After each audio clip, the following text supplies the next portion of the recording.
Then, having returned to the watchman's hut, Petya found Denisov in the passage. He was awaiting Petya's return in a state of agitation, anxiety, and self-reproach for having let him go. "Thank God!" he exclaimed. "Yes, thank God," he repeated, listening to Petya's rapturous account. "But, devil take you, I haven't slept because of you." "Well, thank God. Now lie down. We can still get a nap before morning." "But, no," said Petya, "I don't want to sleep yet. Besides, I know myself, if I fall asleep it's finished. And then I am used to not sleeping before a battle." He sat a while in the hut, joyfully recalling the details of his expedition and vividly picturing to himself what would happen next day. Then, noticing that Denisov was asleep, he rose and went out of doors. It was still quite dark outside. The rain was over, but drops were still falling from the trees. Near the watchman's hut the black shapes of the Cossacks' shanties and of horses tethered together could be seen. Behind the hut the dark shapes of the two wagons with their horses beside them were discernible, and in the hollow the dying campfire gleamed red. Not all the Cossacks and hussars were asleep. Here and there, amid the sounds of falling drops and the munching of the horses nearby, could be heard low voices which seemed to be whispering. Petya came out, peered into the darkness, and went up to the wagons. Someone was snoring under them, and around them stood saddled horses munching their oats. In the dark Petya recognized his own horse, which he called Karabakh, though it was of Ukrainian breed, and went up to it. "Well, Karabakh, we'll do some service tomorrow," said he, sniffing its nostrils and kissing it. "Why aren't you asleep, sir?" said a Cossack who was sitting under a wagon. "No, Lekachev, isn't that your name? Do you know I have only just come back? We've been into the French camp." And Petya gave the Cossack a detailed account not only of his ride but also of his object, and why he considered it better to risk his life than to act just anyhow. "Well, you should get some sleep now," said the Cossack. "No, I am used to this," said Petya. "I say, aren't the flints in your pistols worn out? I brought some with me.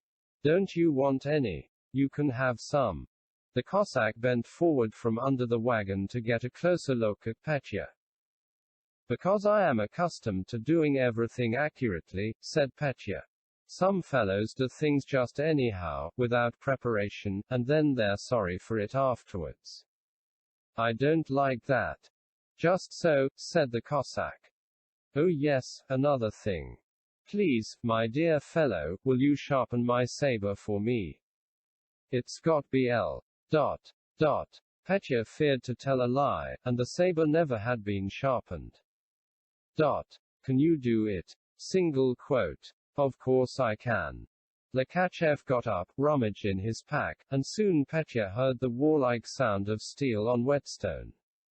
He climbed onto the wagon and sat on its edge. The Cossack was sharpening the saber under the wagon.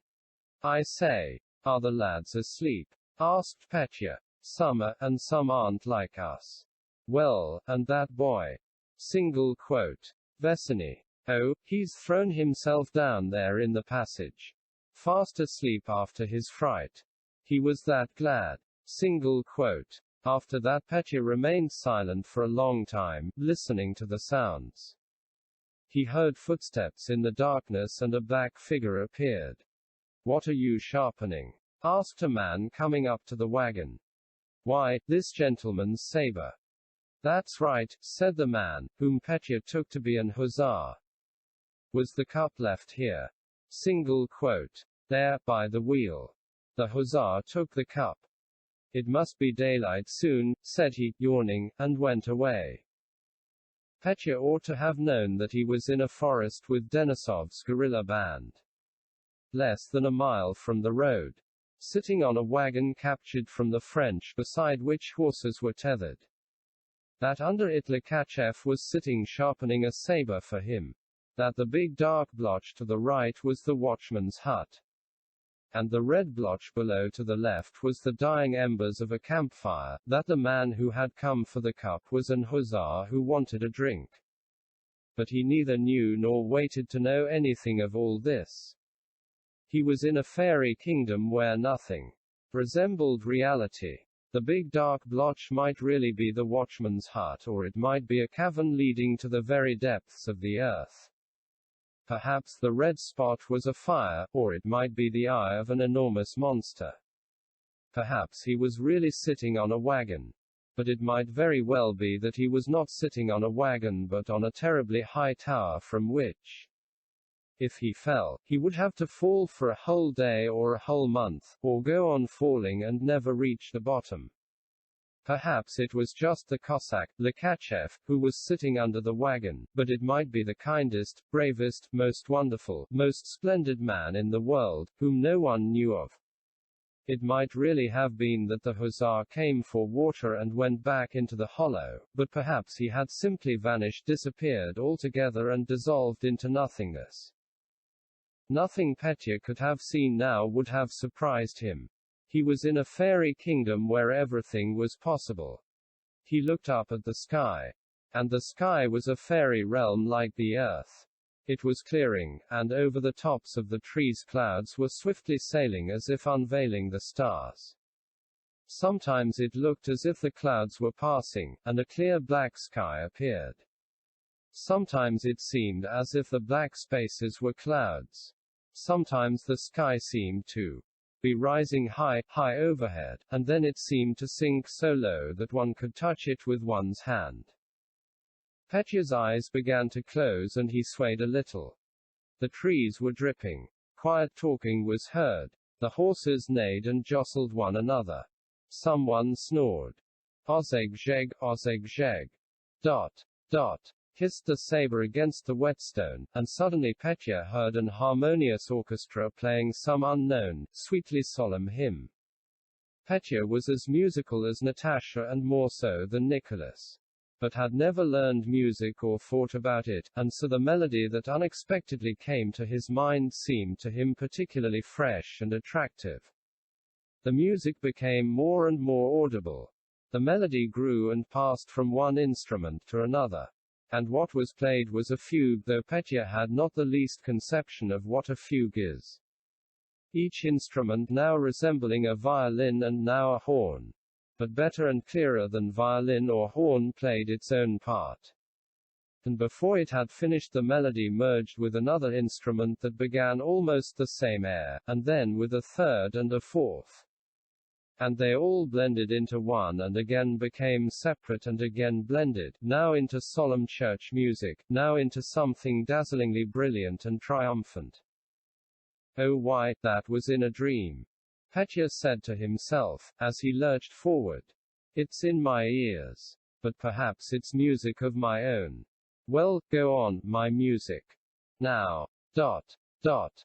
He closed his eyes, and, from all sides as if from a distance, sounds fluttered, grew into harmonies, separated, blended, and again all mingled into the same sweet and solemn hymn. Oh, this is delightful. As much as I like and as I like, said Petya to himself. He tried to conduct that enormous orchestra. Now softly, softly die away. And the sounds obeyed him. Now fuller, more joyful. Still more and more joyful. And from an unknown depth rose increasingly triumphant sounds. Now voices join in, ordered Petya. And at first from afar he heard men's voices and then women's. The voices grew in harmonious triumphant strength, and Petya listened to their surpassing beauty in awe and joy. With a solemn triumphal march there mingled a song, the drip from the trees, and the hissing of the saber, ozeg-zeg-zeg. Dot. Dot. And again the horses jostled one another and neighed, not disturbing the choir but joining in it. Petya did not know how long this lasted. He enjoyed himself all the time, wondered at his enjoyment and regretted that there was no one to share it. He was awakened by Likachev's kindly voice. It's ready, Your Honor. You can split a Frenchman in half with it. Single quote. Petya woke up. "It's getting light, it's really getting light," he exclaimed. The horses that had previously been invisible could now be seen to their very tails, and a watery light showed itself through the bare branches. Petya shook himself, jumped up, took a ruble from his pocket and gave it to Lekachev. Then he flourished the saber, tested it, and sheathed it. The Cossacks were untying their horses and tightening their saddle girths. "And here's the commander," said Lekachev. Denisov came out of the watchman's hut and, having called Petya, gave orders to get ready.